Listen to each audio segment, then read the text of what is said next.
Now, when it comes to writing a hypothesis, a lot of kids get a bit confused. However, it's really just an educated guess. It's not something that's hard to do. It's just how you word it as to what affects your marks. Because when it comes to educated guesses, they're only as good as they are accurate in their description. And that's where some people come undone. So we're going to go through what you really need to include to hit the mark for a C level or an A level. So first of all, I've color-coded my example so you can see how it fits the rubric that we actually mark you on. So for a C-level hypothesis, you need to tell me about how your independent variable has changed and how you think that's going to change your dependent variable. Remember, the independent variable is the thing that you are going to deliberately change, and the dependent variable is what you measure.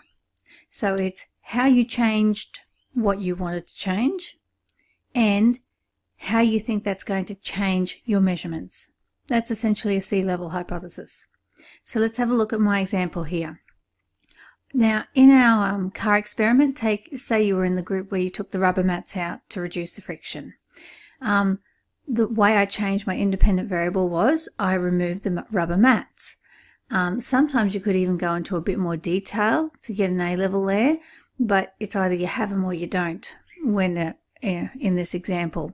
If you were someone who was investigating it in more detail, you could say remove 1 rubber mat, then 2 rubber mats, and 3 rubber mats, and see if increasing the number of rubber mats that you actually took out changed the speed of your car on exit. That would be the only way you could actually get a mark for that one up there. So let's go back to just removing the rubber mats. That's exactly how we've changed it. Now, what do I expect to happen to my dependent variable, the measurement, because of that? Well, I expect my exit speed to, now here's the kicker here, guys, increase, not just change. You see, if you don't tell me how you think it's going to change, you haven't met the C level. That's the biggest thing. You've got to tell me how you changed it and how you think it's going to change, whether it's going to increase or decrease or whatever. You've got to describe and make that guess there. You can't just say, yeah, it will affect it.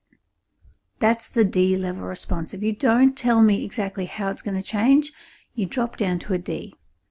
Now, to move yourself up from a C to a B or an A, all you have to do is try to explain to me why it's going to change. So theoretically, why do you think it's actually going to affect the speed of your car? Well, we learned all about friction.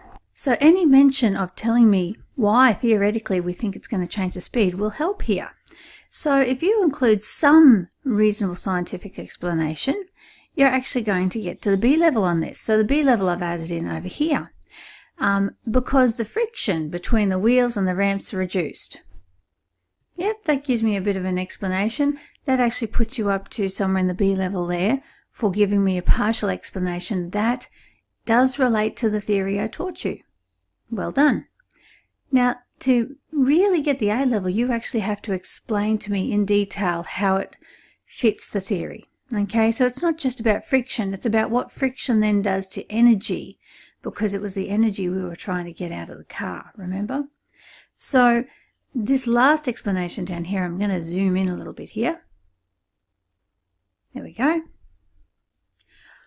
To really get it, I need to talk about how it's going to change the dependent variable and why, the theory behind it. So in this case, it reduced the friction, but that then in turn reduced the amount of gravitational potential energy that was wasted and converted because of the friction. You had less wasted energy, which then left me with more kinetic energy to put into the car's speed.